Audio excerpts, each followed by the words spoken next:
Today we are talking about how to keep our knees straight and our closing in first and fifth positions for our tendus. So I'm using my first position example again, and we want to be really sure that we're lengthening through our leg as we press forward and to close. If we are not lengthening appropriately, it becomes easy to kind of let the muscles relax and bend.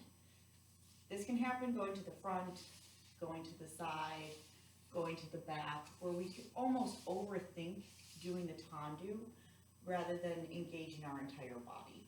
And so we want to make sure that, again, your knees are nice and lengthened, and by this I mean we are not clenching, all right? We are pulling up essentially in our quad and pressing down through our hamstring, so we get this kind of pulley effect as we press forward, to the side, and to the back.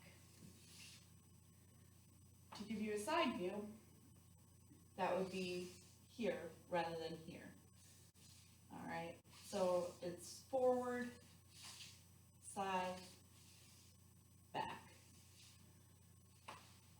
When we talk about closing our feet, this is how we go from the tendu position in this instance to basically our home position.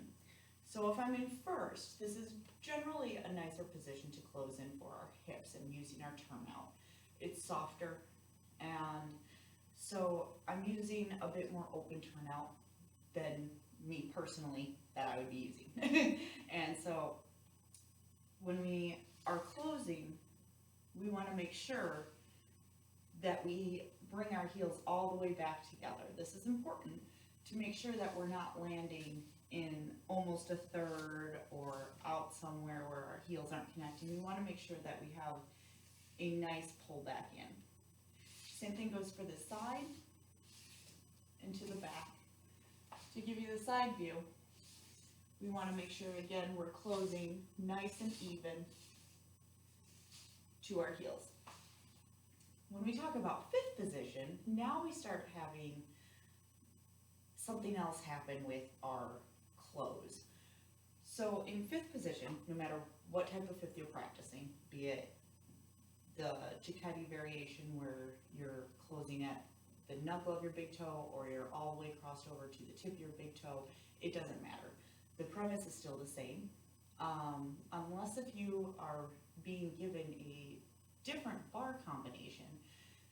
Generally, the rule applies where if you're doing a set of three, so 3 tendus to the side, you would start that first side variation by closing to the back, front, and then back. So that way your foot is clear to be doing the work to the back.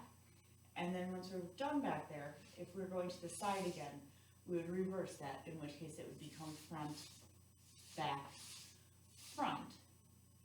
And we can either repeat the front or we can find our balance, whichever. The side view would look like this. So if I do my first side, I would be going back, front, back. When I go to do my side for the second time, it becomes front, back, front. If we're using a set of 4, now the dynamic changes. Now we are going to be going to the front, back, front, back.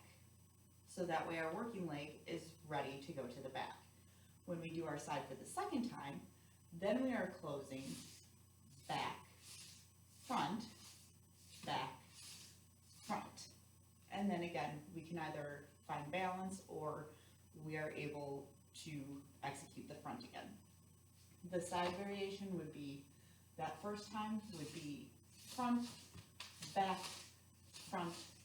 back, or we would be going back, front, back, front when we do our second side. One of the ways that I try to help my dancers remember which one's which is think of where you're going. So when you go to close your tendu, if you're doing a set of 3, you need to make sure that your foot is closing in the position that you are about to use next. When you're doing a set of 4, the same rule applies. Reason we have to close to the front first, so that way when we do 4 tendus to the side, we are able to close our foot into the back and not have to take an extra step or do something else with our foot in there. Again, some of this can change if you're doing a different bar combination, and then you're just going with whatever that combination requires.